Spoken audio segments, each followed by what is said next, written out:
সুপ্রিয় শিক্ষার্থী, কৃষি বিশ্ববিদ্যালয় কলেজ কর্তৃক আয়োজিত অনলাইন ক্লাস ও সলভ প্রোগ্রামে আজকের হিসাব বিজ্ঞান ক্লাসে তোমাদের সবাইকে স্বাগতম জানাচ্ছি। আমি জয় কুমার দে। আমাদের আজকের ক্লাসের যে আলোচনার বিষয়টি আমরা গত ক্লাসে নির্ধারণ করে দিয়েছিলাম, তোমাদেরকে বলেছিলাম যে আমরা আজকের ক্লাসে নগদ প্রবাহ বিবরণী সম্পর্কে আলোচনা করব। এর আগে আমি একটু বলে নিতে চাচ্ছি যে আমরা লাস্ট ক্লাসে তোমাদের যৌথ মূলধনী কোম্পানির মূলধন নামক যে অধ্যায়টি আলোচনা করেছিলাম, সেই যৌথ মূলধনী কোম্পানির মূলধন অঙ্কটি কিন্তু অবশ্যই পরীক্ষায় আসে এবং সেই অঙ্কটি খুবই সহজ। একটা দুইটা ক্লাসেই যে কেউ এই অঙ্কটি আয়ত্ত করে নিতে পারে। এখানে শুধুমাত্র একটা দুইটা জাবেদার উপর নির্ভর করে পুরো অঙ্কটি সহজেই করে ফেলা সম্ভব হয়, কারণ শেয়ার বিক্রয়ের ক্ষেত্রে আগে যে প্রসিডিওরগুলো ছিল, অর্থাৎ শেয়ারের যে বিক্রয়ের যে টাকাটা, সেটা বিভিন্ন তলবে আগে আসতো। প্রথম তলব, দ্বিতীয় তলব, তৃতীয় তলব, এভাবে চূড়ান্ত তলব। অর্থাৎ একটি শেয়ারের মূল্য যদি 100 টাকা হয়ে থাকে, তাহলে সেক্ষেত্রে দেখা যেত যে ওই 100 টাকায় 3 থেকে 4টি ভাগে আদায় করা হতো। এখন যখন সেটি 3 থেকে 4টি ভাগে আদায় করা হতো, তখন দেখা যেত যে কোনো কোনো তলবে কারো বকেয়া পড়ে যেত, আবার কোনো কোনো তলবে কেউ হয়তো বা অগ্রিম তলবটা, তার পরবর্তী যে তলবটা, সেটা দিয়ে দিত। তো সেক্ষেত্রে প্রত্যেকটি ট্রানজ্যাকশনের ক্ষেত্রেই কিন্তু আলাদা আলাদা করে জাবেদা করতে হতো আমাদের, এবং যখন জাবেদায় অসংখ্য লেনদেন লিপিবদ্ধ করতে হবে বা দাখিলা দিতে হবে, তখন স্বভাবতই আমরা যদি খতিয়ান করতে যাই, অর্থাৎ ব্যাংক হিসাব অথবা তোমার ওই আর্থিক অবস্থার বিবরণী, সেক্ষেত্রে জিনিসটা স্বাভাবিকভাবেই অনেকটা বড় আকার ধারণ করত। আর জটিলতাও ছিল সেখানে, ওই বকেয়া এবং অগ্রিম সংক্রান্ত যে বিষয়গুলো ছিল, সেখানে আমাদের জাবেদা দাখিলা দিতে গেলে অনেক ভেবে চিন্তে সেটি দিতে হতো। কিন্তু বর্তমান সময়ে শেয়ারের যে অর্থটি, শেয়ারের যে মূল্যটি নির্ধারিত, সেটি তোমার খুব সহজে একবারে সম্পূর্ণ অর্থ আবেদনের সময় জমা দিয়ে দিতে হয়। তো যেহেতু শেয়ারের পুরো মূল্যটি আবেদনের সাথে সরাসরি জমা দিয়ে দেওয়া হয়, তখন খুব সিম্পলি একটি লেনদেনের মাধ্যমেই কিন্তু আমার পুরো টাকাটি আদায় হয়ে যাচ্ছে। আর আমি তখন সহজেই আমার সেই ব্যাংক হিসাবে আগত অর্থটাকে প্রথমে শেয়ার আবেদনকারী হিসাব নামে ক্রেডিট করে তারপরে কিন্তু সেটাকে আমি মূলধন হিসাবে স্থানান্তর করে ফেলতে পারি। সেক্ষেত্রে শুধুমাত্র দেখার যে বিষয়টি থাকে আমাদের, তা হচ্ছে যে শেয়ার অবহার বা অধিহার অথবা আবেদন যদি অতিরিক্ত আসে, তাহলে সেই আবেদনের অর্থটা ফেরত, এই তিনটি বিষয় এক্সট্রা হিসাবে আসে। আর কখনো কখনো দেখা যায় যে শেয়ারের মূল্যটি, শেয়ারের বিনিময়ে অনেক সময় হয়তো বা কিছু সম্পত্তি ক্রয় করা হয়, সেক্ষেত্রে আমরা সম্পত্তির নামে ডেবিট করে তারপর সেই শেয়ার মূলধনকে ক্রেডিট করে দিতাম। অর্থাৎ এই ক্ষেত্রে আমরা শেয়ার বিক্রয়ের যে ব্যাপারটি, সেটি নগদে না করে একটা সম্পত্তির বিনিময়ে করা হচ্ছে, সেরকম একটি জাবেদা দাখিলা এখন দিয়ে দিই, শুধুমাত্র হয়ে যায়।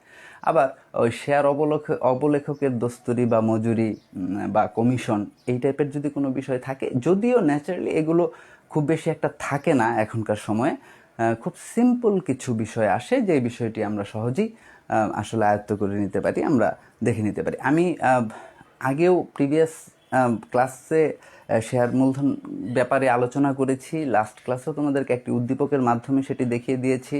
তারপরও যদি দুই একটি প্রবলেম তোমরা অঙ্ক করতে গেলে ফেস করো, তাহলে আমাকে অবশ্যই জানাবে বা আমার সাথে সেটা শেয়ার করবে। আমি সেই প্রবলেমটা আলাদাভাবে তোমাদেরকে সলভ করে দেব। আশা করব তোমরা সেই অধ্যায়টি ভালোভাবেই সকলে আয়ত্ত করতে পেরেছো। আজকে আমি তোমাদেরকে বলেছিলাম যে দ্বিতীয় পত্রের আরেকটি গুরুত্বপূর্ণ যে বিষয়, একটি অঙ্ক চ্যাপ্টার আমাদের রয়েছে, সেটি হচ্ছে নগদ প্রবাহ বিবরণী। তো আমরা এই নগদ প্রবাহ বিবরণী এই অঙ্কটি নিয়ে তোমাদের সাথে আলোচনা করব। আজকের আমাদের আলোচ্য বিষয়, আলোচনার যে অধ্যায়, সেটি হচ্ছে নগদ প্রবাহ বিবরণী। এখন এই নগদ প্রবাহ বিবরণী আমরা যখন আলোচনা করতে যাব, তখন প্রথমে আমাদেরকে জানতে হবে, আমি বলেছি যে প্রত্যেকটি অধ্যায় করতে গেলে আমাদের প্রথমে সেই অধ্যায়টি আমরা কেন করছি বা সেই অধ্যায়টি দ্বারা আসলে আমাদের কি ইন্ডিকেট করা হচ্ছে, ঠিক কোন কাজটি আমরা সেখানে করব বা কোন বিষয়গুলো আমরা সেখানে লিপিবদ্ধ করব বা দেখাবো, তার মূল বিষয়টি, প্রতিপাদ্য বিষয়টি কি, অর্থাৎ এই অঙ্কটি করে বা এই অধ্যায়টি থেকে আমরা কি শিখতে পারবো, সেই ব্যাপারটি হচ্ছে গুরুত্বপূর্ণ। সেটি আগে বুঝে জেনে তারপর কিন্তু আমাদের উদ্দীপকে বা অঙ্কে যাওয়া উচিত। এটি যে কোনো অধ্যায়ের ক্ষেত্রেই। তাহলেই কিন্তু আমরা যে কোনো অধ্যায় সম্পর্কে একটি সুস্পষ্ট ধারণা পেতে পারি, এবং আমরা যখন অঙ্কটি করতে যাব তখন আমরা দেখব যে খুব সহজেই আমরা বুঝে বুঝে প্রত্যেকটি ট্রানজ্যাকশান বা প্রত্যেকটা ইস্যু আমরা সলভ করতে পারছি। তো কাজেই আমরা এই নগদ প্রবাহ বিবরণী, এক্ষেত্রে আমাদের টার্গেটেড ক্লাস হচ্ছে দুটি। আমরা আজকে নগদ প্রবাহ বিবরণীর একটি অংশ নিয়ে আলোচনা করব, তারপর নেক্সট আরেকটি ক্লাসে আমরা আশা করব যে নগদ প্রবাহ বিবরণীর আরেকটি অংশ আলোচনা করে শেষ করে দিতে। কাজেই আমরা আর দেরি না করে আমাদের মূল আলোচনায় ফিরে যাই। আমরা নগদ প্রবাহ বিবরণী নিয়ে কথা বলছিলাম। সেই নগদ প্রবাহ বিবরণীটি আসলে কি, নগদ প্রবাহটা কি, এই ব্যাপারটা সম্পর্কে আমি প্রথমে তোমাদেরকে অল্প একটু ধারণা দিয়ে নিচ্ছি। আমি জানি যে অধ্যায়টি সম্পর্কে অনেকেরই হয়তো পূর্ব ধারণা রয়েছে, অনেকেই হয়তো বা এ সম্পর্কে ভালো দক্ষতা অর্জন করেছো। তারপরও আমরা আলোচনা করতে গেলে হয়তো বা নতুন কিছু জানতে পারবো বা শিখতে পারবো, বা ছোট ছোট কোনো গ্যাপ যদি থেকে থাকে তাহলে হয়তো বা সেটাও আমরা বুঝে নিতে পারবো। পাশাপাশি সবচাইতে গুরুত্বপূর্ণ যে বিষয়টি, সেটি হলো যে আমরা যখন নগদ প্রবাহ বিবরণী করব, তখন আমি প্রত্যেকটি অধ্যায়ের ক্ষেত্রেই তোমাদেরকে কিছু শর্টকাট টেকনিক অথবা কিছু কৌশল, সেগুলো আমি আসলে একটু তোমাদের দেওয়ার বা বোঝানোর চেষ্টা করি, যাতে করে তোমরা অঙ্কটি সঠিক নিয়মে খুব সুন্দরভাবে সহজেই করে ফেলতে পারো। অর্থাৎ সহজবোধ্যতার যে ব্যাপারটি, সেই ব্যাপারটি আসলে তোমাদের কাছে তুলে ধরার বা উপস্থাপন করার আমি চেষ্টা করি। তো আজকেও আমার সেরকম একটি প্রয়াস থাকবে। তো আমি প্রথমেই তোমাদেরকে বলে নিচ্ছি যে নগদ প্রবাহ বিবরণী আমরা আসলে কেন প্রস্তুত করব। যে এই নগদ প্রবাহ বিবরণীটা আসলে আমাদের প্রত্যেকটি প্রতিষ্ঠানের দৈনন্দিন কার্যক্রম ও দীর্ঘমেয়াদী পরিকল্পনার জন্য এই নগদ প্রবাহ বিবরণীটা প্রস্তুত করা হয়। আমি বলেছি যে দৈনন্দিন কার্যক্রম এবং দীর্ঘমেয়াদী পরিকল্পনা দুটো বিষয়। আমি একটু পেছন দিকে যাই। একেবারে হিসাব বিজ্ঞানের যে বেসিক আলোচনা, সেই বেসিক আলোচনায় আমরা একটা বিষয় সম্পর্কে জেনেছি। অ্যাডমিশন টেস্টে তোমাদের বিশেষ করে বিশ্ববিদ্যালয় ভর্তির ক্ষেত্রে এই প্রশ্নটি আসে যে আমরা বর্তমানে যে হিসাব বিজ্ঞান করে থাকি, সেই হিসাব বিজ্ঞানটি আমরা কি ক্যাশ বেসিস করে থাকি নাকি অ্যাক্রুয়াল বেসিস, অর্থাৎ নগদান ভিত্তিতে করে থাকি নাকি বকেয়া ভিত্তিতে। তো এই ব্যাপারটি আসলে বোঝার জন্য যে ক্যাশ বেসিস আর অ্যাক্রুয়াল বেসিস আসলে বিষয়টি কি, যে ক্যাশ বেসিসটা হচ্ছে নগদান ভিত্তি আর অ্যাক্রুয়াল বেসিসটা হচ্ছে বকেয়া ভিত্তি। তাহলে এই নগদান ভিত্তি আর বকেয়া ভিত্তিটা কি, এটা আমি বেসিক আলোচনার সময় তোমাদেরকে বলেছিলাম শুরুতে, যে আমাদের এখানে তোমার যে পূর্বে অর্থাৎ একেবারে প্রাচীন সময়ে যখন হিসাব সংরক্ষণ করা হতো শুরুর দিকে, তখন দেখা যেত যে আমরা ক্যাশ বেসিসে আসলে হিসাবগুলো লিপিবদ্ধ করতাম। তাহলে ক্যাশ বেসিসে হিসাব লিপিবদ্ধ করার যে মূল বৈশিষ্ট্যটি সেটি হলো যে যখনই নগদ লেনদেন সংঘটিত হতো, যখনই কোনো নগদ লেনদেন সম্পাদিত হতো, আমরা তখনই সেটিকে হিসাবের খাতায় লিপিবদ্ধ করতাম। তো দেখা যাচ্ছে এতে করে শুধুমাত্র নগদ লেনদেনগুলো যখন হিসাবের খাতায় লিপিবদ্ধ করা হতো, তখন কিন্তু ধারে বা বাকিতে যে বিক্রয়ের ব্যাপারগুলো ছিল, সেই ধারে বা বাকিতে বিক্রয়ের ব্যাপারগুলো কিন্তু হিসাবের খাতায় লিপিবদ্ধ করা হতো না। তো কাজেই সেখান থেকে আমরা আসলে পূর্ণাঙ্গ একটি আর্থিক অবস্থার বিবরণী বা আর্থিক বিবরণী আসলে প্রস্তুত করতে পারতাম না, কারণ সেটি কখনোই পরিপূর্ণতা পেত না, কারণ সেখানে একটা বড় অংশ হয়তো বা লিপিবদ্ধই করা হতো না। এখন ধরে নাও যে বর্তমান সময়ের দায়িত্বপ্রাপ্ত একজন কোম্পানির সিইও, সে নগদে পণ্য বিক্রয় করেছে 20 লাখ টাকা বা 20 লক্ষ টাকা, তাহলে তার হিসাবের খাতায় সেই 20 লক্ষ টাকার যে বিক্রয় সেটি লিপিবদ্ধ করা হবে নগদান ভিত্তিতে। আবার আরেকটা কোম্পানির সিইও, সে ধরো 10 কোটি টাকার পণ্য বিক্রয় করেছে, কিন্তু পুরোটাই ধারে, তাহলে তার হিসাবের খাতায় কিন্তু কিছুই লিপিবদ্ধ করা হলো না। তো এক্ষেত্রে আমরা আসলে কাকে বেশি দক্ষ বলে মনে করব, যে নগদে 20 লক্ষ টাকার বিক্রি করেছে সে, নাকি যে ধারে 1 কোটি টাকার পণ্য বিক্রয় করেছে সে? আমরা জানি যে ব্যবসায় প্রতিষ্ঠানের ক্ষেত্রে ধারে বিক্রয়ের যে বিষয়টি, সেটিও কিন্তু একটি অবিচ্ছেদ্য অংশ। যে আমরা ব্যবসা করতে গেলে এই ধারে বা বাকিতে যে লেনদেনের ব্যাপারটি, সেটি অবশ্যই থাকে। আগে একটা সময় হয়তো বা কিছুটা কম ছিল, কিন্তু বর্তমান সময়ে তো এটি ব্যাপক। আর যে কারণে বর্তমান সময়ে কিন্তু সেই নগদান ভিত্তিতে যে হিসাব লিপিবদ্ধ করা হতো, সেটি বাদ দিয়ে অ্যাকচুয়াল বেসিস বা বকেয়া ভিত্তিতে হিসাব সংরক্ষণ করা হচ্ছে। অর্থাৎ বকেয়া ভিত্তির যে বৈশিষ্ট্যটি বা কথাটি মূল, সেটি হলো যে নগদে লেনদেন সংঘটিত হোক অথবা ধারে লেনদেন সংঘটিত হোক, উভয়টি হিসাবের খাতায় লিপিবদ্ধ করা হবে। এটা হচ্ছে বকেয়া। বকেয়া ভিত্তি মানেই কিন্তু শুধুমাত্র বকেয়াগুলো লিপিবদ্ধ করা হবে এমন না, সেখানে নগদ লেনদেন লিপিবদ্ধ করা হবে এবং ধারে বা বাকিতে যে লেনদেনগুলো সম্পাদিত হবে সেগুলো লিপিবদ্ধ করা হবে। এখন এই যে যখন শুধুমাত্র নগদ লেনদেনগুলো লিপিবদ্ধ করা হতো, তখন কিন্তু আমরা সেখান থেকে সব সময় যে রেজাল্টটা পেতাম সেটা কিন্তু নগদ, অর্থাৎ নগদ ব্যালেন্স কত আছে, নগদ কত টাকা গেল, নগদ কত টাকা আসলো। সেখানে যেহেতু ধারে বা বাকির কোনো ব্যাপার নেই, তাহলে ওটা দেখলে আমরা সহজেই আমাদের যে নগদ প্রবাহ, আমরা যেটাকে বলছি ক্যাশ ফ্লো স্টেটমেন্ট যেটাকে বলা হয়, অর্থাৎ এই যে নগদ টাকা কিভাবে যাচ্ছে আর কিভাবে আসছে, এই যাওয়া আসার যে একটা কম্পারেটিভ চার্ট, সেটি আমরা আগে এমনিতেই দেখতে পেতাম নগদান ভিত্তিতে। কিন্তু যখনই বকেয়া ভিত্তিতে হিসাব সংরক্ষণ করা শুরু হয়, তখন কিন্তু সেখানে নগদ লেনদেন রয়েছে, আবার বকেয়া ভিত্তিটাও রয়েছে। তাহলে বকেয়াও রয়েছে, নগদও রয়েছে। এক্ষেত্রে কিন্তু আমাদের নগদ প্রবাহ কত বা কেমন, সেটা জানতে গেলে অবশ্যই কী করতে হবে, আলাদা করে নগদ প্রবাহ বিবরণী প্রস্তুত করতে হবে। এবং প্রিয় শিক্ষার্থী, তোমরা সবাই জানো যে একটা প্রতিষ্ঠানের জন্য এই নগদ যে লেনদেনগুলো বা নগদ যে প্রবাহটা, অর্থাৎ নগদ টাকা কত আসলো বা কত গেল, নগদ টাকা কত আমার উদ্ধৃত্ত বা হাতে রয়েছে, এই জিনিসটা সব সময় আমার নলেজে থাকা বা প্রতিষ্ঠানের দায়িত্বপ্রাপ্ত যিনি, তার নলেজে থাকা খুবই ইম্পর্ট্যান্ট একটা বিষয়। কারণ কোথাও বিনিয়োগ করতে গেলে, কোনো সম্পত্তি ক্রয় করতে গেলে, পণ্য ক্রয় করতে গেলে, বিক্রয় করার ক্ষেত্রে আনুষঙ্গিক অনেক ব্যাপারের ক্ষেত্রেই এই নগদ ব্যাপারটা জড়িত থাকে। এখন ধরে নাও আমি নগদ ধারে পণ্য বিক্রয় করলাম। ধারে পণ্য বিক্রয় করলে আমার প্রাপ্য হিসাব বা দেনাদার তৈরি হবে। তো সেই দেনাদার আমাকে কি করবে? টাকা পরিশোধ করবে। তাহলে দেনাদার আমাকে টাকা পরিশোধ করছে, যখন দেনাদার আমাকে টাকা পরিশোধ করছে, তখন আমার নগদ প্রবাহটা বাড়ছে। হ্যাঁ, আবার আমি যখন পাওনাদারকে টাকা পরিশোধ করব, তখন আমার নগদ প্রবাহ চলে যাবে।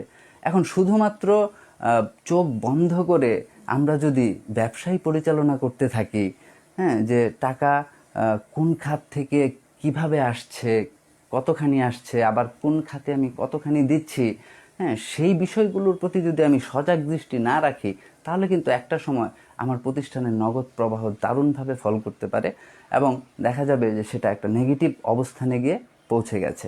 কাজেই এখানে আমি দেনাদারের কাছ থেকে আমার পাওনা অর্থ ঠিকঠাক মতো আদায় করতে পারছি কি না, অর্থাৎ সেই ফ্লোটা কেমন, পাশাপাশি আমার পাওনাদারকে আমি যে অর্থ পরিশোধ করছি তার সাথে তার সামঞ্জস্যতা রয়েছে কি না বা কতটুকু রয়েছে, সেই ব্যাপারটা কিন্তু মাথায় রেখেই প্রতিষ্ঠান পরিচালনা করতে হবে।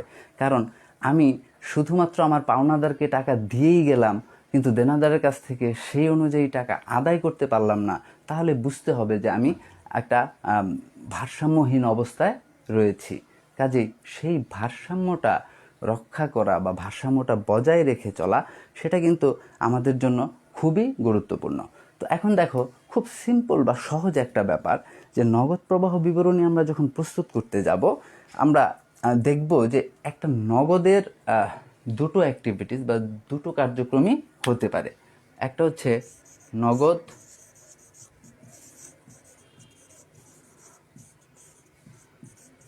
আন্তঃপ্রবাহ, আরেকটা হচ্ছে নগদ বহিঃপ্রবাহ। তাহলে এই নগদ আন্তঃপ্রবাহ আর নগদ বহিঃপ্রবাহ খুব সহজ ব্যাপার যে আমরা কিভাবে বুঝবো। নগদ টাকার আমি বলেছি দুটো অ্যাক্টিভিটিস হতে পারে, একটা হচ্ছে নগদ টাকা আসা, আরেকটা হচ্ছে নগদ টাকা চলে যাওয়া। তাহলে নগদ টাকা যখন প্রতিষ্ঠানে আসবে অর্থাৎ ইন করবে, তখন আমরা সেটাকে বলি ক্যাশ ইনফ্লো অর্থাৎ আন্তঃপ্রবাহ। নগদ আন্তঃপ্রবাহ অর্থাৎ নগদ টাকা যখনই আসবে তখন সেটা আমার প্রতিষ্ঠানের জন্য নগদ আন্তঃপ্রবাহ হবে।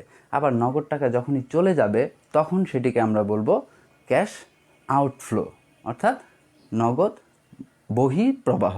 তাহলে এখন এই নগদ আন্তঃপ্রবাহ এবং বহিঃপ্রবাহ, এটা দেখো খুব সিম্পলি তুমি ট্রানজ্যাকশানগুলো পড়লে বা দেখলেই বুঝে নিতে পারবে। কারণ নগদ টাকার যে যাওয়া আসা, সেটা আসলে পাগলেও বুঝে যে আমার নগদ টাকা চলে যাচ্ছে নাকি আসছে, কোন খাতে যাচ্ছে বা কিভাবে যাচ্ছে।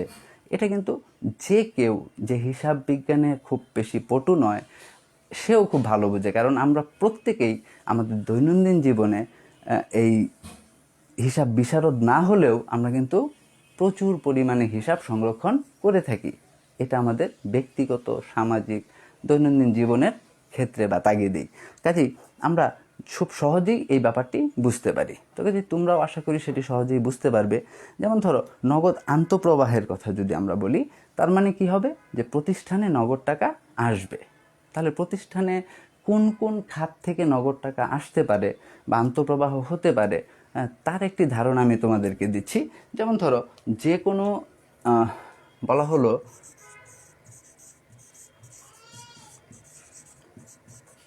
যে কোনো সম্পদের হ্রাস, যে কোনো সম্পদের হ্রাস। এখন এটা আমি কোথায় লিখলাম? নগদ আন্তঃপ্রবাহে লিখলাম যে কোনো সম্পদের হ্রাস। অর্থাৎ আমাদের যদি কোনো সম্পত্তি হ্রাস ঘটে বা কমে যায় তাহলে নগদ আন্তঃপ্রবাহ হয়। দেখো, এখানে সবসময় তোমাকে খুব স্পষ্ট করে হয়তো বা বলে দিবে না নগদ টাকা চলে গেল বা নগদ টাকা এলো। কিছু ঘটনা বা কিছু ইনসিডেন্ট উল্লেখ থাকবে যা পড়ে তোমাকে বুঝতে হবে যে তা থেকে নগদ আন্তঃপ্রবাহ হচ্ছে নাকি নগদ বহিঃপ্রবাহ হচ্ছে। তাহলে দেখো, যে কোনো সম্পদের হ্রাস আমি বললাম, তাহলে সম্পদের হ্রাস হলে কিভাবে আন্তঃপ্রবাহ হয়? প্রথম অবস্থায় হয়তো বা তোমরা অনেকেই একটু কনফিউজড হতে পারো বা একটু ঘাবড়ে যেতে পারো বা ব্যাপারটা আঁচ নাও করতে পারো, কিন্তু একটু মনোযোগ দিলেই, একটু গভীরভাবে চিন্তা করলেই কিন্তু ব্যাপারটি তোমার কাছে স্পষ্ট হয়ে যাবে। দেখো, আমি লিখেছি যে কোনো সম্পদের হ্রাস। তাহলে যে কোনো সম্পদের হ্রাস যদি হয় তাহলে কি হবে? আমার প্রতিষ্ঠান থেকে যদি কোনো সম্পদ হ্রাস পায়, কিভাবে হ্রাস পাবে বা কী কারণে? সম্পদটা যদি আমি বিক্রি করে দেই, তাহলে সম্পদটি যদি আমি বিক্রি করে দেই তাহলে সেই সম্পদটি হ্রাস পাবে। তাহলে দেখো, সম্পদ বিক্রি করলে কি হবে? বিক্রি করলে বিনিময়ে আমি নগদ অর্থ পাবো। তাহলে এই যে সম্পদের হ্রাস, এটা ঘুরে ফিরে কি হলো, আমার প্রতিষ্ঠানে নগদ টাকা নিয়ে এলো, তাহলে এটা কিন্তু নগদ আন্তঃপ্রবাহের মধ্যে পড়বে। আবার ধরো আমি বললাম যে যে কোনো দায়ের বৃদ্ধি, যে কোনো দায়ের বৃদ্ধি, তাহলে যে কোনো দায়ের বৃদ্ধি মানে কি?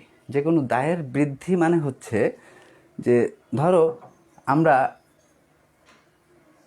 আমাদের কোনো একটা প্রতিষ্ঠানের দায় বৃদ্ধি পেল, তাহলে প্রতিষ্ঠানের যদি কোনো দায় বৃদ্ধি পায় তাহলে সেটা কিভাবে বৃদ্ধি পাবে? যে ধরো আমি ব্যাংক থেকে লোন নিলাম বা ধার নিলাম, তো ব্যাংক থেকে যদি আমি 50,000 টাকা ধার নেই বা লোন নেই, তাহলে কি হবে? আমার প্রতিষ্ঠানের দায় নিঃসন্দেহে বৃদ্ধি পাবে। তাহলে প্রতিষ্ঠানের দায় যদি বৃদ্ধি পায় তাহলে বিনিময়ে কি হলো? আমার প্রতিষ্ঠানে কিন্তু নগদ টাকা এলো। তাহলে এই যে দায়ের বৃদ্ধিটি, সে দায়ের বৃদ্ধিটি কিন্তু আমার প্রতিষ্ঠানে নগদ আন্তঃপ্রবাহ ঘটালো। তারপর ধরো প্রতিষ্ঠানের নেট লাভ যদি হয়, প্রতিষ্ঠানে যদি নেট লাভ হয় তাহলে কি হবে? সে প্রতিষ্ঠানে নগদ অর্থ বৃদ্ধি পাবে। তাহলে নগদ অর্থ বৃদ্ধি পাওয়া বা নগদ অর্থ আসা মানেই হচ্ছে তোমার এখানে আমার আন্তঃপ্রবাহ ঘটবে।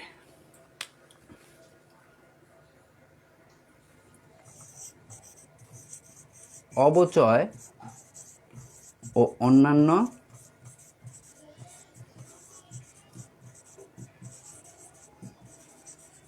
অনগদ খরচ, অবচয় ও অন্যান্য অনগদ খরচ। আমরা প্রতিষ্ঠানে আমরা জানি যে অবচয় ধার্য করে থাকি স্থায়ী সম্পত্তির উপর। তাহলে এই যে আমাদের স্থায়ী সম্পত্তির উপর আমরা অবচয় ধার্য করে থাকি, সেই অবচয়টা আমরা কি করি? যখন ধার্য করি স্থায়ী সম্পত্তির উপর, অ্যাকচুয়ালি কি আমাদের সেই খরচটি হচ্ছে? অ্যাকচুয়ালি কিন্তু সেই খরচটি আমরা খরচ দেখাচ্ছি। কেন দেখাচ্ছি? কারণ প্রতিষ্ঠান থেকে ওই পরিমাণ অর্থ আমি নিয়ে সেটাকে সঞ্চয় করে রাখবো উক্ত স্থায়ী সম্পত্তির নামে পুঞ্জীভূত হিসাবে। অর্থাৎ ভবিষ্যতে যখন আমার সেই স্থায়ী সম্পত্তিটি ব্যবহারের অনুপযোগী হবে অথবা অপ্রচলিত হবে অথবা সেটি কোনো কারণে নষ্ট হয়ে যাবে বা মেয়াদ উত্তীর্ণ হয়ে যাবে, তখন যেন আমি আরেকটি সম্পত্তি দ্রুত পুনঃস্থাপন করতে পারি, সেই জন্য স্থায়ী সম্পত্তিগুলোর উপর অবচয় ধার্য করা হয়। তাহলে এই যে অবচয়টি আমি ধার্য করি, সেই অবচয়টি ধার্য করতে হলে আমাকে অবশ্যই কী করতে হবে? খরচ দেখাতে হবে।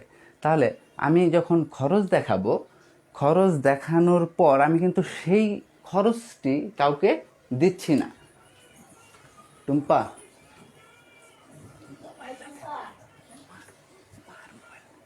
তখন কিন্তু আমি সেই খরচটি কাউকে দিচ্ছি না।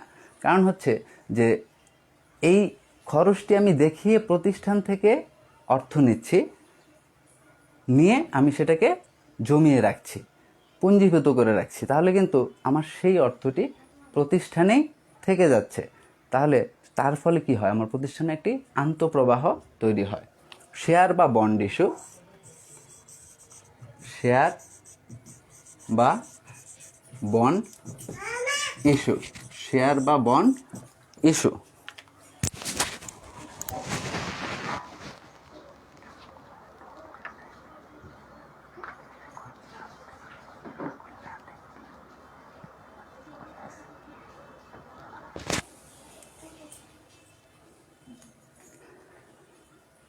তাহলে আমরা যেটা বললাম যে শেয়ার বা বন্ড ইস্যু, এই শেয়ার বা বন্ড ইস্যু যেটি, এই শেয়ার বা বন্ড ইস্যু আমরা যখন করি, আমরা জানি যে শেয়ার ইস্যুর মাধ্যমে আমরা কি করি? প্রতিষ্ঠানের মূলধন সংগ্রহ করি। যখন আমরা শেয়ার ইস্যু করি তখন সেই শেয়ারটি ক্রয় করা হয়। সেই শেয়ারটি ক্রয় করার মাধ্যমে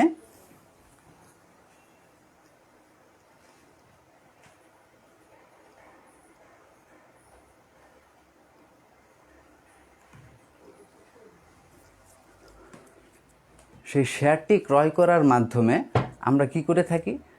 যে শেয়ারটি বিক্রয় বা ইস্যুর মাধ্যমে আমরা প্রতিষ্ঠানের মূলধন সংগ্রহ করে থাকি। তাহলে প্রতিষ্ঠানের যখন মূলধন সংগৃহীত হয় তখন আমরা প্রতিষ্ঠানে যখন মূলধন সংগৃহীত হয় তখন আমরা কি করি, সেই মূলধনটাকে আমার পোর্ট্রেট লকটি যখন প্রতিষ্ঠানের শেয়ার ইস্যু আমরা করে থাকি তখন সেই শেয়ার ইস্যুর মাধ্যমে আমার প্রতিষ্ঠানে নগদ অর্থ আসে। তাহলে প্রতিষ্ঠানে যখন নগদ অর্থ আসে তখন আমরা সেই নগদ অর্থটাকে আমার নগদ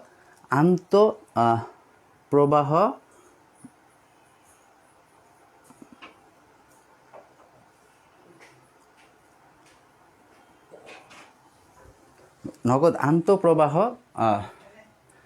হিসাবে আমরা তখন সেটাকে ধরে নিই। কারণ শেয়ার ইস্যু বা বন্ড যখন আমরা ইস্যু করি তখন আমার প্রতিষ্ঠানে সেই শেয়ার বা বন্ডের বিনিময়ে নগদ অর্থের আগমন ঘটে, অর্থাৎ ক্যাশ ইনফ্লো ঘটে। তাহলে এই ক্যাশ ইনফ্লো যখন ঘটে তখন আমরা এই ক্যাশ ইনফ্লোর মাধ্যমে আমাদের প্রতিষ্ঠানে নগদ আন্তঃপ্রবাহ বিবরণী সেটি আমরা বুঝে থাকি। তো এবার দেখো, ঠিক এইখানে আমি যে ঘটনাগুলো লিখলাম যে আমার প্রতিষ্ঠানের নগদ আন্তঃপ্রবাহের যে ব্যাপারগুলো বা যেই খাতে আমার প্রতিষ্ঠানের নগদ আন্তঃপ্রবাহ হয়ে থাকে সেগুলোর ঠিক বিপরীত যদি আমি চিন্তা করি তাহলে কি হয়, যে বিপরীতটি যখন আমি ঠিক চিন্তা করব তখন আমি দেখব যে এর ফলে আমার প্রতিষ্ঠানের নগদ বহিঃপ্রবাহ ঘটবে। আমি একটু আমার সেটিংসটা ঠিক করে নিচ্ছি, রোটেটটা সম্ভবত একটু প্রবলেম করছে।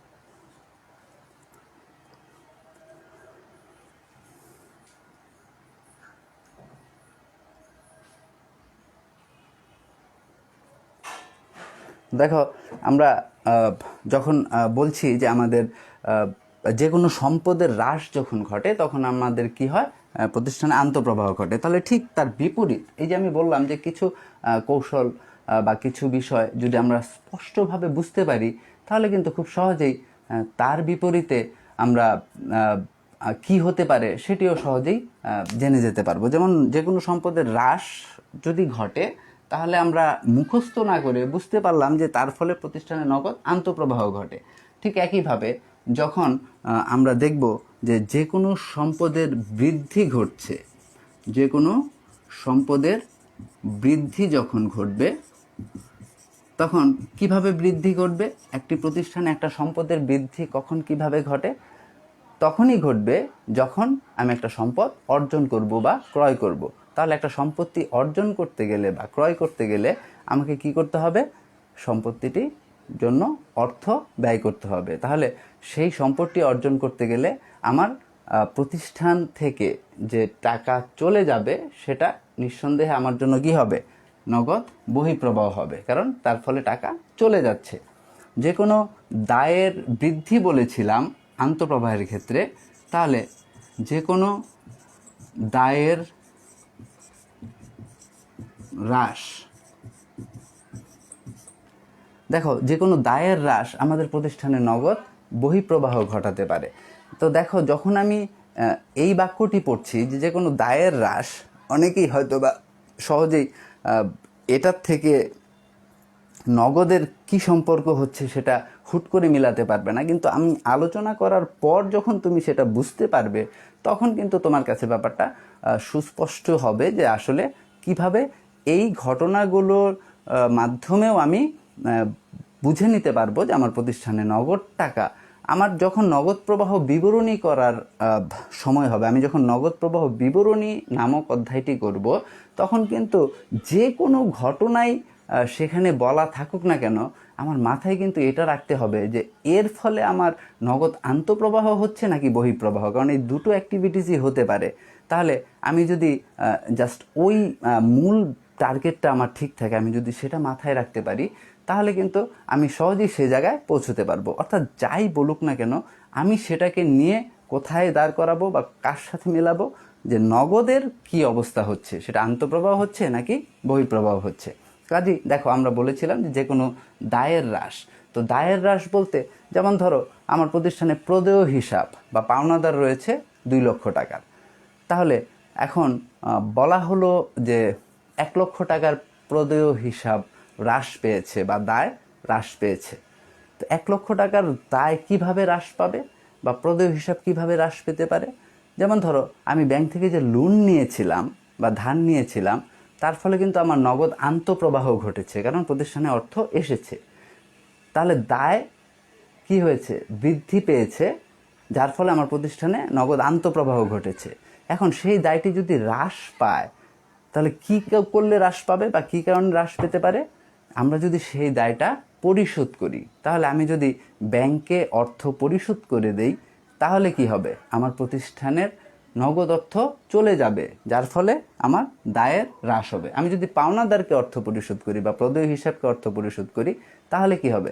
আমার দায়ের হ্রাস পাবে, পাশাপাশি কি হবে? আমার নগদ বহিঃপ্রবাহ ঘটবে। লিখেছিলাম এখানে নেট লাভ। তোমরা দেখো যে জাস্ট একটা অংশ যদি তুমি বুঝে নিতে পারো, তাহলে জাস্ট এর নগদ আন্তঃপ্রবাহ যেই যেই ঘটনার দ্বারা হচ্ছে, ঠিক তার বিপরীতটাই বহিঃপ্রবাহের কারণ হবে। যেমন নিট লাভ হয়েছিল আন্তঃপ্রবাহের কারণ, তাহলে নিট ক্ষতি যদি হয়, তাহলে কি হবে? আমার প্রতিষ্ঠানের নগদ অর্থ কমে যাবে বা চলে যাবে, তাহলে সেটা আমার জন্য কি হবে? নগদ বহিঃপ্রবাহ হবে। তারপর ধরো, আমি লভ্যাংশ যদি প্রদান করি, প্রতিষ্ঠানের আমার শেয়ার হোল্ডার থাকতে পারে অনেক। আমার প্রতিষ্ঠানের যারা শেয়ার হোল্ডার থাকবে, সেই শেয়ার হোল্ডারদেরকে আমি যখন লভ্যাংশ প্রদান করব, তখন কি অবশ্যই সেটা আমার নগদ বহিঃপ্রবাহ ঘটাবে। তো এটা লভ্যাংশ প্রদানটা হচ্ছে নগদ বহিঃপ্রবাহ। শেয়ার ইস্যু করেছিলাম বা শেয়ার বিক্রয় করেছিলাম, যার ফলে কি হয়েছে? আমার শেয়ার ইস্যু বা বিক্রয় করার ফলে আমার প্রতিষ্ঠানে নগদ আন্তঃপ্রবাহ হয়েছিল। এখন যদি কোনো কারণে সেই শেয়ারের অর্থ ফেরত দিতে হয়, তাহলে কি হবে? খুব সিম্পল ব্যাপার, যে শেয়ারের অর্থ ফেরত দেওয়া মানেই হচ্ছে নগদ টাকা ফেরত দেওয়া। তাহলে নগদ টাকা ফেরত দিলে, শেয়ারের অর্থ ফেরত দিলে কি হবে? সেখানে আমার বহিঃপ্রবাহ ঘটবে। ঋণপত্র আমি যদি ইস্যু করে থাকি, তাহলে সেই ঋণপত্রের যদি মেয়াদ শেষ হয় এবং আমি যদি ঋণপত্রের মূল্য পরিশোধ করি, তাহলে কি হবে? সেই মূল্য পরিশোধ করা মানেই হচ্ছে আমার প্রতিষ্ঠানের নগদ অর্থ কমে যাওয়া। তাহলে দেখো এখানে এই ইস্যুগুলো বা এই কারণগুলোর ফলে কি হয়? একটা প্রতিষ্ঠানের নগদ বহিঃপ্রবাহ ঘটতে পারে। তাহলে দেখো প্রিয় শিক্ষার্থী, যে কোনো সম্পদের হ্রাস, এখানে কোথাও কিন্তু এমন স্পষ্ট করে কোনো ঘটনা বলা নেই যাতে করে আমি পরেই হুট করে বুঝে যেতে পারবো যে এক কথাতেই যে আমার প্রতিষ্ঠানে নগদ টাকা এসেছে না হ্রাস পেয়েছে। আমি এই ঘটনাগুলো পড়ে লিখে তারপর যখন তোমাকে আমি বললাম যে এর ফলে এভাবে আন্তঃপ্রবাহ হচ্ছে বা এভাবে নগদ বহিঃপ্রবাহ ঘটছে, তখন কিন্তু তুমি ঠিকই বুঝে যাচ্ছ। এবং আমি বারবার বলেছি, যখনই এই অধ্যায়টি আমরা করব, তখন ঘটনা যাই থাকুক না কেন, আমাকে কিন্তু আইডেন্টিফাই করতে হবে বা খুঁজে বের করতে হবে যে ওই ঘটনার ফলে আমার নগদ বহিঃপ্রবাহ ঘটছে নাকি নগদ আন্তঃপ্রবাহ ঘটছে। তাহলে আমি আপাতত এটি মুছে দিচ্ছি। পরবর্তী অংশে আলোচনায় যাওয়ার জন্য আশা করি এখন পর্যন্ত যেটুকু আমি তোমাদের বলেছি সেটা বুঝতে পেরেছো। আসলে এই বেসিক জিনিসগুলো বা এই একেবারে প্রারম্ভিক যে বিষয়গুলো, সেগুলো যদি আমরা ক্লিয়ার না বুঝতে পারি, তাহলে কিন্তু অঙ্ক করতে গেলে আমাদের ব্যাপক প্রবলেম হবে। আমি মুখস্থ করা অঙ্কের ক্ষেত্রে মানে ইম্পসিবল একটা ব্যাপার, এবং সেটা বাস্তবিক অর্থে তোমাকে কোনোভাবেই কোনো জ্ঞান প্রদান করতে পারবে না। অঙ্ক করতে হলে তোমাকে অবশ্যই সেটি সম্পর্কে ভালো ধারণা রাখতে হবে এবং জেনে বুঝে তারপর সেটি করতে হবে, তবেই তুমি সাকসেসফুলি সেটি করতে পারবে। কারণ পরীক্ষায় প্রশ্নপত্রে কী উদ্দীপকটি আসবে, কোন উদ্দীপকটি আসবে, সেখানে কোন কোন বিষয়গুলি উল্লেখ থাকবে, সেটা কিন্তু তুমি আগে থেকে কখনোই বলতে পারবে না। যেহেতু সৃজনশীল আমরা জানি যে কোনো ধরনের প্রশ্নই আমাদেরকে দিতে পারে। তো আমরা সেই ক্ষেত্রে কি করব, আমাদের এই প্রত্যেকটা বিষয় সম্পর্কে ভালো আইডিয়া রাখবো, যেন যেখান থেকেই দিক না কেন বা যে কোনো ধরনের উদ্দীপকে আলোচনাই করুক না কেন, আমরা যেন সহজেই সেই ব্যাপারগুলো সলভ করতে পারি। এবার আসো আমাদের অঙ্কের মূল অংশের আলোচনায় আমরা যাই। এখন আমরা বুঝে নিলাম যে একটা প্রতিষ্ঠানের নগদ আন্তঃপ্রবাহ কিভাবে ঘটে আর বহিঃপ্রবাহ কিভাবে ঘটে, এবং আমাদের টার্গেট হচ্ছে যে এই নগদ প্রবাহ বিবরণী বা ক্যাশ ফ্লো স্টেটমেন্টের মাধ্যমে আমরা দেখব যে আমার প্রতিষ্ঠানের আন্তঃপ্রবাহের এবং বহিঃপ্রবাহের তারতম্যটা আসলে কীরূপ বা কতটুকু, যে আমার প্রতিষ্ঠানে নগদ আন্তঃপ্রবাহ কেমন হচ্ছে, নগদ বহিঃপ্রবাহ কেমন হচ্ছে। আমি যদি দেখি শুধু আমার বহিঃপ্রবাহ হচ্ছে, অর্থাৎ নগদ টাকা শুধু চলে যাচ্ছে কিন্তু সেই অনুযায়ী নগদ টাকা আসছে না বা ক্যাশ ইনফ্লো হচ্ছে না, তাহলে যেমন প্রতিষ্ঠানের অবস্থা ভালো না বা একটা অশনি সংকেত সেটা প্রতিষ্ঠানের জন্য। ঠিক একইভাবে শুধু নগদ টাকা আসছে আবার যাচ্ছে না, সেটাও কিন্তু শুভকর নয়। শুধুমাত্র নগদ টাকা আসলেই বা এলেই যে আমরা খুব ভালো অবস্থানে রয়েছে সেটি কিন্তু স্পষ্ট হবে না, কারণ যথাসময়ে পাওনাদারের অর্থ পরিশোধ, যথাসময়ে লভ্যাংশ প্রদান, যথাসময়ে শেয়ার হোল্ডার যারা বা যারা শেয়ার বিক্রি করে দিবে, যারা ফেরত নিবে শেয়ারের, তাদের সেই টাকা ফেরত প্রদান করতে পারা, সেগুলো কিন্তু প্রতিষ্ঠানের সামর্থ্যের মধ্যে বা সক্ষমতার মধ্যে পড়ে। সেটি না করতে পারলে কিন্তু প্রতিষ্ঠানের অবস্থা ভালো হবে না। তো এখন আসো আমরা কিভাবে এই নগদ প্রবাহ বিবরণীটি করব বা এখানে আমাদের মূলত কি কি কাজ করতে হবে সেই সম্পর্কে একটু আইডিয়া নিই। আমরা নগদ প্রবাহ বিবরণীতে মূলত আমরা যেটি করে থাকি যে 3টি অংশের মাধ্যমে আমরা একটা নগদ প্রবাহ বিবরণী প্রস্তুত করে থাকি। অর্থাৎ একটা নগদ প্রবাহ বিবরণীতে আমি 3টা টপিকস নিব বা 3টা শিরোনামে আমি এই নগদ প্রবাহ বিবরণীগুলার আন্তঃপ্রবাহ এবং বহিঃপ্রবাহ উভয়টাই দেখব। তো এই নগদ প্রবাহ বিবরণী করার ক্ষেত্রে যেই 3টা পদ্ধতি আমরা জানি যে আমাদের প্রয়োগ করতে হবে, একটা হচ্ছে পরিচালন কার্যাবলীর মাধ্যমে নিট নগদ প্রবাহ। পরিচালন কার্যাবলীর মাধ্যমে নিট নগদ প্রবাহ, এটা হচ্ছে প্রথম অংশ। একটা প্রতিষ্ঠানে আমরা জানি যে বিভিন্ন ধরনের কার্যাবলী থাকে, তার মধ্যে পরিচালন কার্যাবলী একটা গুরুত্বপূর্ণ এবং মেইন ফ্যাক্টর একটা প্রতিষ্ঠানের ক্ষেত্রে। সেই পরিচালন কার্যাবলীতে কি কি বিষয় থাকে বা আসতে পারে সেটা আমরা নাম শুনে কিছুটা আন্দাজ করতে পারি বা আমরা বুঝতে পারি যে প্রতিষ্ঠান পরিচালনা করতে গেলে দৈনন্দিন যে লেনদেনগুলো সংগঠিত হয় বা ঘটনাগুলো সম্পাদিত হয়, সেই বিষয়গুলো আসবে প্রতিষ্ঠান পরিচালনা কার্যাবলীর মধ্যে। অর্থাৎ প্রতিষ্ঠান পরিচালনার সাথে ওতপ্রোত জড়িত যে বিষয় বা ঘটনাগুলো, সেগুলো হচ্ছে পরিচালন কার্যক্রম। সেই পরিচালন কার্যক্রমের মাধ্যমে নিট নগদ প্রবাহ, মানে সেই পরিচালন কার্যাবলীতে যা যা আসতে পারে সেই আইটেমগুলি আমরা লিখে তাতে কত টাকা এলো আর কত টাকা গেল সেটা আমরা লিখব। লিখে তারপর আমরা শেষে একটা ব্যালেন্স করব যে এই পরিচালন কার্যাবলীর মাধ্যমে আমার নিট নগদ প্রবাহের ব্যালেন্সটা কি। নিট অর্থাৎ পরিচালন কার্যাবলীর যা যা কার্যাবলী রয়েছে তার দ্বারা আমার প্রতিষ্ঠানে এই নগদ আন্তঃপ্রবাহ কীরূপ হয়েছে এবং বহিঃপ্রবাহ কীরূপ হয়েছে বা তার পার্থক্যটা কি সেটা। তারপর আমরা বিনিয়োগ কার্যাবলীর বা কার্যক্রমের মাধ্যমে নগদ প্রবাহ, সেটা আমরা আলোচনা করব। বিনিয়োগ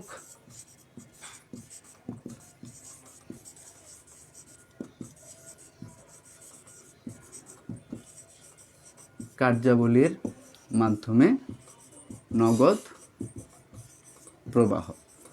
বিনিয়োগ কার্যাবলীর মাধ্যমে নগদ প্রবাহ মানে হচ্ছে যে দেখো, প্রতিষ্ঠানের টোটাল কার্যক্রমগুলোকে এখানে নগদ প্রবাহ বিবরণী প্রস্তুত করার ক্ষেত্রে 3টি ভাগে ভাগ করা হয়েছে। একটা হচ্ছে পরিচালন কার্যাবলীর অংশ নামে, একটি হচ্ছে বিনিয়োগ কার্যাবলীর নামে, আরেকটি হচ্ছে আর্থিক বা অর্থায়ন কার্যাবলীর নামে। এই তিনটি অংশে ভাগ করা হয়েছে। এই তিনটি অংশের সম্পূর্ণ বিষয়গুলোকে নিয়ে আসা হয়েছে।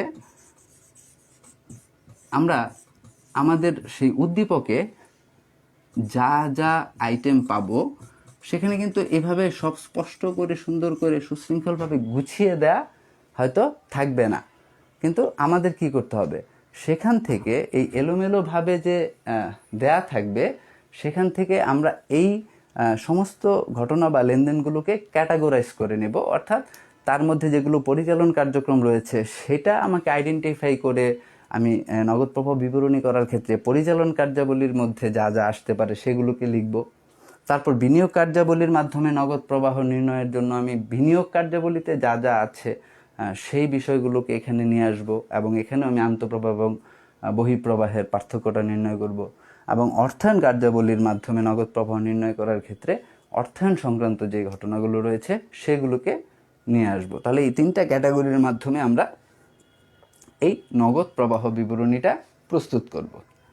আমি আগেই তোমাদেরকে এই তিনটা অংশের নাম এই জন্য বললাম বা এই জন্য লিখে দিলাম, এটা তোমাদের একটু সুবিধা করে দেওয়ার জন্য বা বোঝার জন্য। এখন আমি যে কথাটি বলছি তাতে করে তোমরা কিছুটা আশ্বস্ত হবে হয়তোবা, যে দেখো মূলত নগদ প্রবাহ বিবরণী প্রস্তুত করা হয় দুটি পদ্ধতিতে। একটা হচ্ছে প্রত্যক্ষ পদ্ধতি,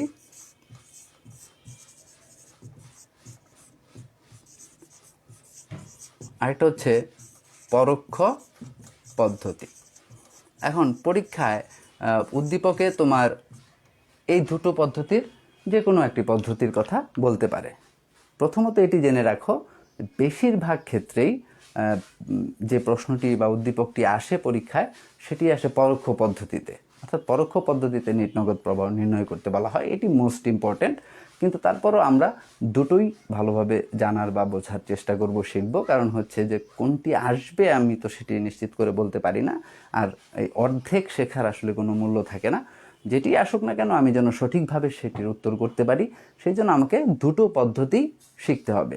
তাহলে এই কথাটা বলার পর কি একটু চাপ বেড়ে গেল হয়তোবা, যে যাই হোক কিছুটা সহজ লাগছিল মনে হচ্ছিল, কিন্তু স্যার তো এখন দুটো পদ্ধতির কথা বলে একটু ডবল প্রেশার দিয়ে দিল বা কাজটা একটু দ্বিগুণ মনে হচ্ছে। কিন্তু আসলে ব্যাপারটা ঠিক সেরকম না। এই যে দুটো পদ্ধতি, আমি এই জন্য এই তিনটি মাধ্যম আগে লিখে নিয়েছি, যে এই প্রত্যক্ষ পদ্ধতি এবং পরোক্ষ পদ্ধতি যে দুটো পদ্ধতি, মনে রাখবে এই দুটো পদ্ধতির ক্ষেত্রেই এই বিনিয়োগ কার্যাবলী এবং অর্থায়ন কার্যাবলীর মাধ্যমে যে নগদ প্রবাহ নির্ণয় সেটি কিন্তু সেম। অর্থাৎ তোমাকে যদি বলে প্রত্যক্ষ পদ্ধতিতে নগদ প্রবাহ বিবরণী তৈরি করো, তাহলে তুমি বিনিয়োগ কার্যাবলীর মাধ্যমে নগদ প্রবাহ যেভাবে নির্ণয় করবে, পরোক্ষ পদ্ধতিতে বললেও ঠিক একই উপায়ে এই কাজটি তুমি করবে। আবার অর্থায়ন কার্যাবলীর ব্যাপারটাও এরকম, প্রত্যক্ষ পদ্ধতিতে যা পরোক্ষ পদ্ধতিতে ঠিক একই সেম। তাহলে পরিবর্তনটা কোথায়? পরিবর্তনটা শুধুমাত্র হচ্ছে এই পরিচালন কার্যাবলীর মাধ্যমে। তাহলে দেখো প্রিয় শিক্ষার্থী, আমরা এই যে পদ্ধতির যে ব্যাপারটি আসলো প্রত্যক্ষ এবং পরোক্ষ, সেটা কিন্তু অ্যাকচুয়ালি শুধুমাত্র প্রযোজ্য হচ্ছে এই পরিচালন কার্যাবলীর মাধ্যমে নিট নগদ প্রবাহ নির্ণয়ের ক্ষেত্রে। তাহলে বিনিয়োগ কার্যাবলীর মাধ্যমে নগদ প্রবাহ বা অর্থায়ন কার্যাবলীর মাধ্যমে যে নগদ প্রবাহ, সেটি কিন্তু আমরা খুব সহজেই মানে একবার যেটি শিখবো সেটি আমাদের উভয় ক্ষেত্রেই কাজে আসবে। তো বিনিয়োগ কার্যাবলীর মাধ্যমে যে নগদ প্রবাহ নির্ণয়, আমি খুব সহজ করে তোমাদেরকে বলে দিচ্ছি, তোমরা আশা করি বুঝে যাবে, এবং যখন বইটা দেখবে, বইয়ের মধ্যে যখন অঙ্কগুলো দেখবে, তখন তুমি সহজেই সেটি বুঝতে পারবে এবং মনে করবে যে না, স্যার যেটি বলেছিল মূল কথাটি আসলে সেটি। যে বিনিয়োগ কার্যাবলীর মাধ্যমে যখন আমরা নিট নগদ প্রবাহ নির্ণয় করব, তখন আমরা মনে রাখব যে প্রতিষ্ঠানের স্থায়ী সম্পত্তি নগদে বিক্রয় এবং এই স্থায়ী সম্পত্তি ক্রয়, এই দুটো বিষয়ই মূলত বিনিয়োগ কার্যাবলীর অংশ। আমি কি বলেছি? যে প্রতিষ্ঠানের নগদে স্থায়ী সম্পত্তি বিক্রয় এবং নগদে স্থায়ী সম্পত্তি ক্রয়, তাহলে দেখো আমরা একবারে কথাটি বলে দিলাম। তাহলে তোমাকে যে কোনো ধরনের স্থায়ী সম্পত্তি বিক্রয়ের কথা যদি বলে, তাহলে আমি তোমাকে যদি প্রশ্ন করি যে এটি এই তিনটির কোন অংশের অন্তর্গত, তখন তুমি নির্দ্বিধায় বলবে বিনিয়োগ কার্যাবলীর অন্তর্গত। স্থায়ী সম্পত্তি ক্রয় এবং বিক্রয়। তাহলে সেই স্থায়ী সম্পত্তি ক্রয় যদি করি তাহলে কি হবে? বিনিয়োগ কার্যাবলীর অংশ হবে, তার আন্ডারে লিখব। যদি ক্রয় করি স্থায়ী সম্পত্তি তাহলে নগদ টাকা কি হবে? চলে যাবে। তাহলে বিনিয়োগ কার্যাবলীর মধ্যে সেটি আমার নগদ বহিঃপ্রবাহ হিসেবে আমি লিপিবদ্ধ করব। আবার আমি যদি স্থায়ী সম্পত্তি বিক্রয় করি তাহলে কি হবে? বিনিয়োগ কার্যাবলীর অংশ হবে, সেখানে লিখব কি হবে? স্থায়ী সম্পত্তি বিক্রয় করলে নগদ টাকা আসবে, তাহলে সেটি বিনিয়োগ কার্যাবলীতে নগদ আন্তঃপ্রবাহ তৈরি করবে। তুমি বইতে দেখবে এই বিষয়টাই সেখানে মূল। এবং বিনিয়োগ কার্যাবলীর ক্ষেত্রে খুব বেশি কোনো আইটেম থাকে না। আমি যেমন এক কথায় বললাম যে স্থায়ী সম্পত্তি, সেক্ষেত্রে তোমাকে হয়তো 2-3টি স্থায়ী সম্পত্তির নাম বলে উল্লেখ করে দিতে পারে, তুমি সহজেই সেটি আইডেন্টিফাই করে নিতে পারবে। এখন তোমাকে বলা হলো সিকিউরিটি বা বিনিয়োগ বিক্রয় থেকে নগদ প্রাপ্তি। ধরো আমি সঞ্চয়পত্র বিক্রয় করে দিলাম, তাহলে আমার সঞ্চয়পত্রটা কি? একটা সম্পদ।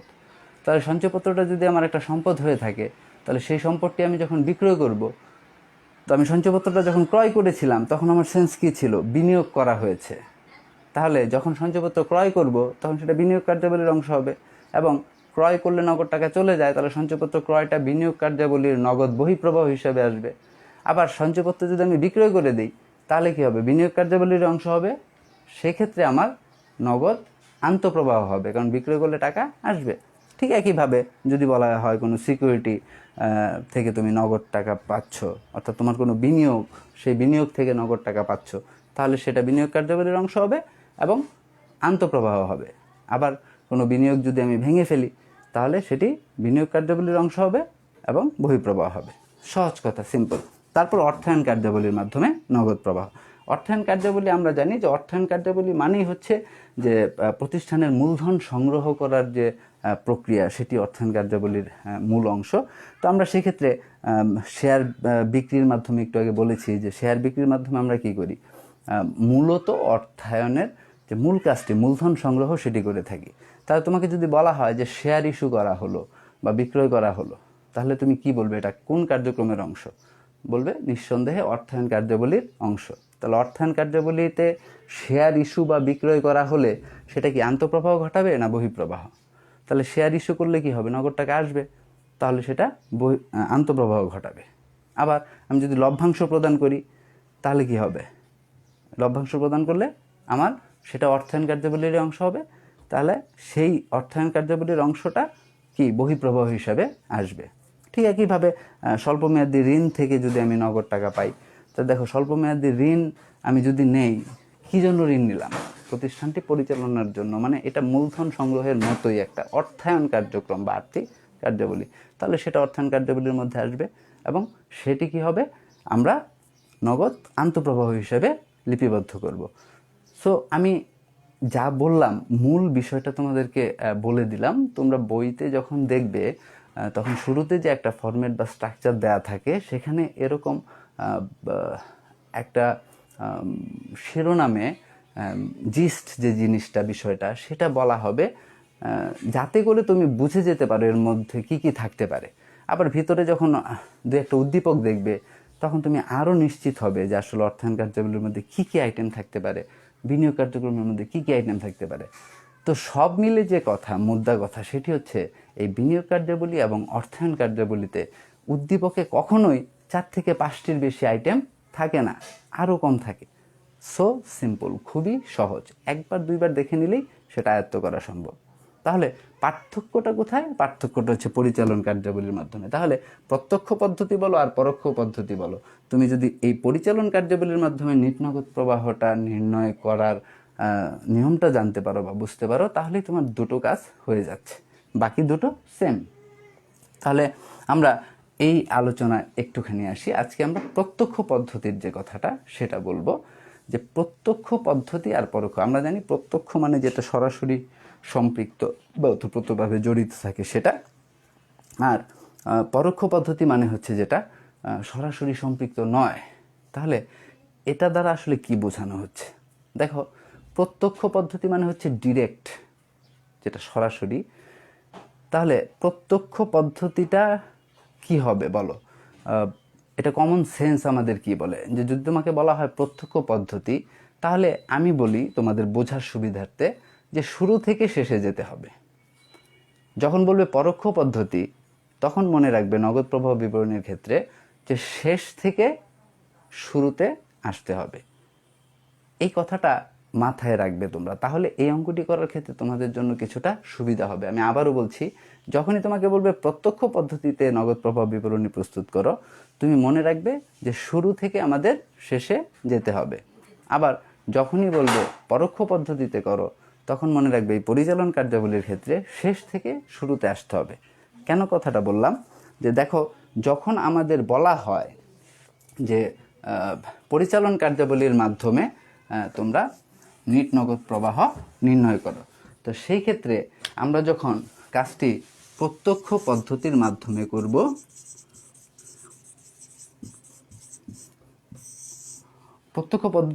করব, তখন দেখবে শুরুতেই যে ব্যাপারটি বলা থাকে যে ক্রেতাদের নিকট থেকে নগদ প্রাপ্তি। ক্রেতাদের বা প্রাপ্য হিসাবের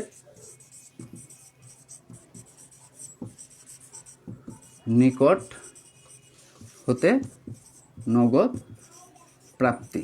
দেখো, আমরা বলেছি পরিচালন কার্যাবলী মানে আমি বলেছি একটি প্রতিষ্ঠান দৈনন্দিন পরিচালনার ক্ষেত্রে যে ঘটনাগুলো ঘটে থাকে, বারংবার ঘটে থাকে এবং খুব মোস্ট ইম্পর্টেন্ট, যেটি মূলত পরিচালনার অংশ, সেই ব্যাপারগুলো। তাহলে একটা প্রতিষ্ঠান পরিচালনা করা মানেই কিন্তু পণ্য ক্রয় বিক্রয় করা।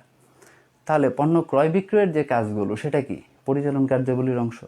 তাহলে আমি যদি তোমাকে সিম্পলি বলি বা জিজ্ঞেস করি যে একটা প্রতিষ্ঠানের পরিচালন কার্যাবলীর মূল অংশ কি, তুমি বললে ক্রয় বিক্রয়।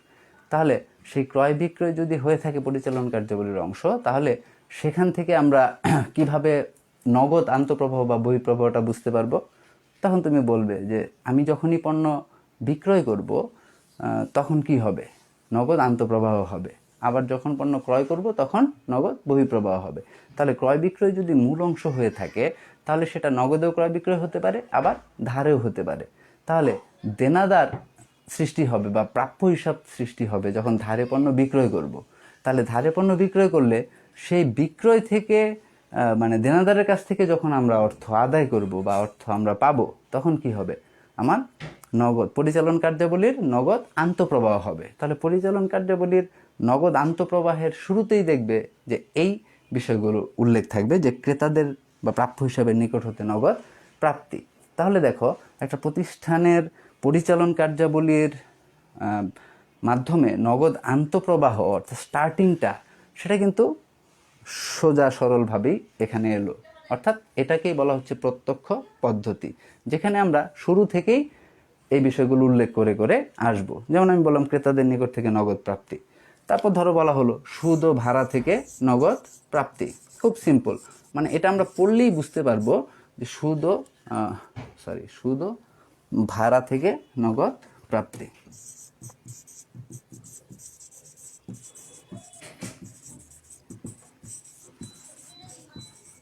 তাহলে সুদ ও ভাড়া থেকে নগদ প্রাপ্তি। তাহলে সুদ ও ভাড়া থেকে নগদ প্রাপ্তি মানে কি? প্রতিষ্ঠানের সুদ বা ভাড়া থেকে যখনই নগদ অর্থ আসবে, সেগুলো কি পরিচালন কার্যাবলীর অংশ। এবং এটা প্রত্যক্ষ পদ্ধতি বলে আমি কি প্রাপ্তিগুলোকে প্রথমে লিখে নিচ্ছি। লভ্যাংশ থেকে নগদ প্রাপ্তি হতে পারে। এই আইটেমগুলো তুমি পড়লেই বুঝতে পারবে, লভ্যাংশ থেকে নগদ প্রাপ্তি। এই আইটেমটি লিখে আমি তোমাদের একটু দৃষ্টি আকর্ষণ করছি। আমি একটু আগে কিন্তু বলেছি যে লভ্যাংশ প্রদান সেটি অর্থায়ন কার্যাবলীর অংশ। এখন আবার আমি কি করলাম? লিখলাম লভ্যাংশ থেকে নগদ প্রাপ্তি। তাহলে লভ্যাংশ থেকে নগদ প্রাপ্তি যদি হয়, তাহলে এই লভ্যাংশ থেকে নগদ প্রাপ্তিটি আবার পরিচালন কার্যাবলীর অংশ হিসাবে আসছে। লভ্যাংশ প্রদান মানেই হচ্ছে আমরা যখন শেয়ার ইস্যু করি বা শেয়ার বিক্রয় করি, সেটা অর্থায়ন কার্যাবলীর অংশ।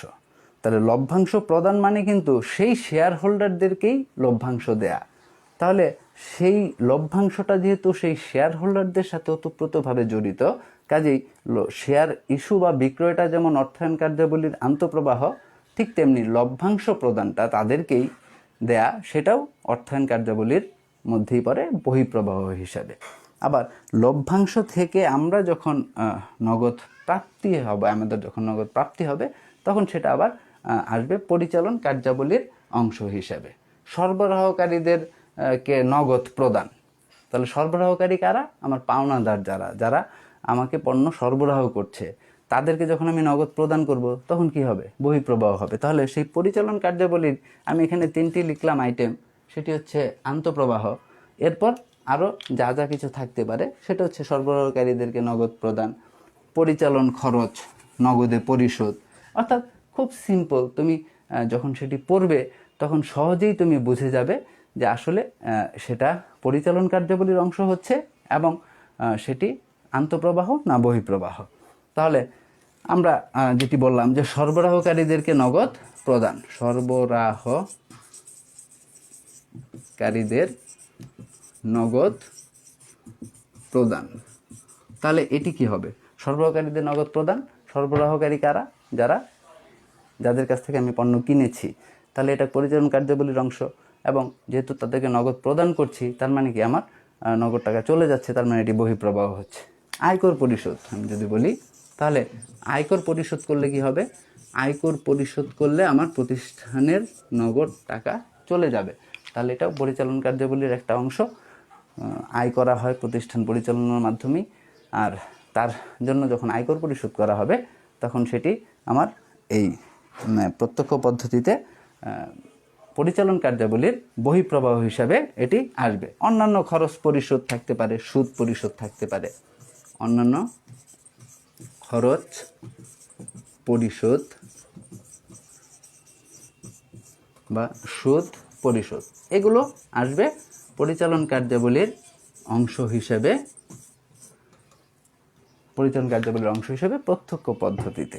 তো যখনই আমরা তোমার এই প্রত্যক্ষ পদ্ধতিতে যখন কাজ করব, তখন আমি বলেছি যে আমরা খুব সিম্পলি এই প্রত্যক্ষ পদ্ধতির ক্ষেত্রে শুরু থেকে শেষে যাব, অর্থাৎ কি কি কার্যাবলীর মাধ্যমে আমাদের এখানে তোমার নগদ টাকা, মানে পরিচালন কার্যাবলী কোনগুলো, এর মাধ্যমে নগদ টাকা আসছে কিভাবে আর নগদ টাকা যাচ্ছে কিভাবে, এটা হচ্ছে প্রত্যক্ষ পদ্ধতি। তাহলে এভাবে যেই যেই খাত থেকে আসবে পরিচালন কার্যাবলী সেটা আন্তঃপ্রবাহ হিসেবে থাকবে, যে খাতে যাবে পরিচালন কার্যাবলী সেটা বহিঃপ্রবাহ হিসেবে থাকবে। তাহলে তুমি শুধুমাত্র পরিচালন কার্যাবলীটা যদি খুব ভালোভাবে বুঝে নিতে পারো, তাহলে কিন্তু তোমার নগদ প্রবাহ বিবরণীটা খুব সহজেই তুমি উভয় পদ্ধতিতেই কমপ্লিট করে ফেলতে পারবে। তো আমি আজকে শুধু এই প্রত্যক্ষ পদ্ধতিটা আলোচনা করলাম। তাহলে দেখো, পরিচালন কার্যাবলীর মাধ্যমে নিট নগদ প্রবাহ নির্ণয়ে যদি প্রত্যক্ষ পদ্ধতিতে আমরা কাজ করি, তাহলে কিভাবে আমরা পরিচালন কার্যাবলীর আন্তঃপ্রবাহগুলো আগে লিখব, তারপর বহিঃপ্রবাহগুলো লিখব, পার্থক্য নির্ণয় করব, তারপর বিনিয়োগ এবং অর্থায়ন কার্যাবলী সেটি উভয় ক্ষেত্রেই সেম। তাহলে আমরা কিন্তু প্রত্যক্ষ পদ্ধতিতে কিভাবে এই নগদ প্রবাহ বিবরণী প্রস্তুত করতে হবে তার একটি আইডিয়া আমরা পেয়ে গেলাম। তো আইডিয়া পেয়ে গেলাম তার মানে কিন্তু এই না যে আমরা সব শিখে গেলাম।